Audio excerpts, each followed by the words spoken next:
J'ai dit tout à l'heure, et je suis sincère, que je pense que le Parti socialiste au pouvoir, en l'occurrence son Premier ministre, dont Lionel Jospin, dont personne à l'époque ne pouvait nier son attachement à Israël depuis toujours. Merde, quand même! Celui qui s'est pris des pierres en Cisjordanie, à Birzeit, parce qu'il avait traité le Hezbollah d'organisation terroriste, ce qu'aucun autre dirigeant français, y compris ceux d'aujourd'hui, ont fait, quand même, c'est lui.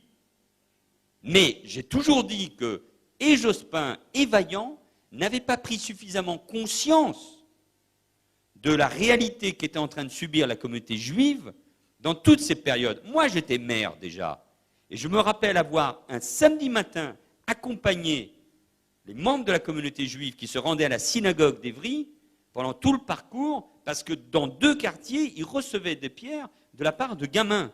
Donc cette réalité, je la palpe, bien évidemment. C'est une réalité. Roland Dumas est un sale bonhomme.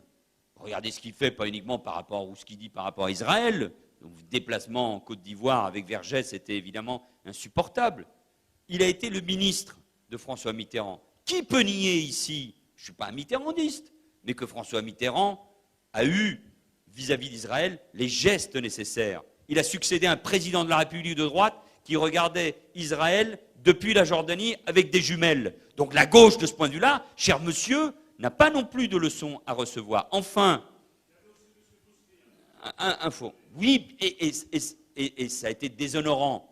Et j'ai été avec Pierre Moscovici et d'autres, en 1994, l'un de ceux tout jeunes, ça a été mes premières apparitions médiatiques, qui ont dit la honte, non pas du parcours de Mitterrand pendant la période de 1940 à 1945, parcours sans doute chaotique, mais qui ressemblait à celui de beaucoup de Français. Il a été aussi résistant, mais c'est la honte de cette relation avec Bousquet, bien évidemment.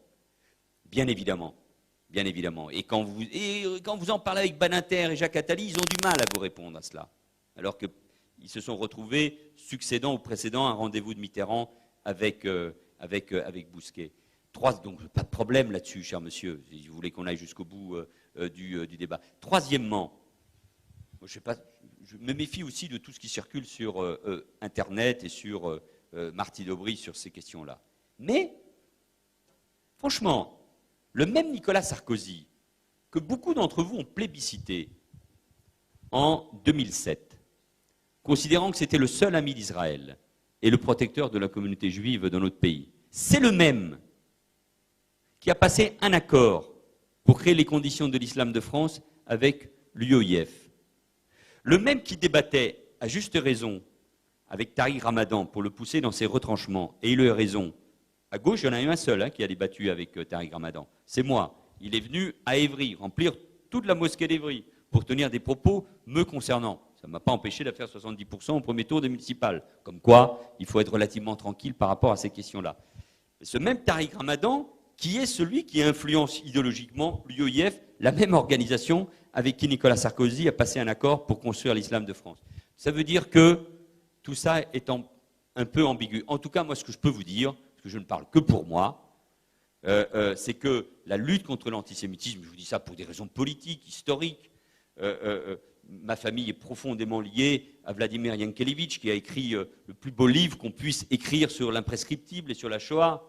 Par ma femme, je suis lié de manière éternelle à la communauté juive et à Israël, quand même.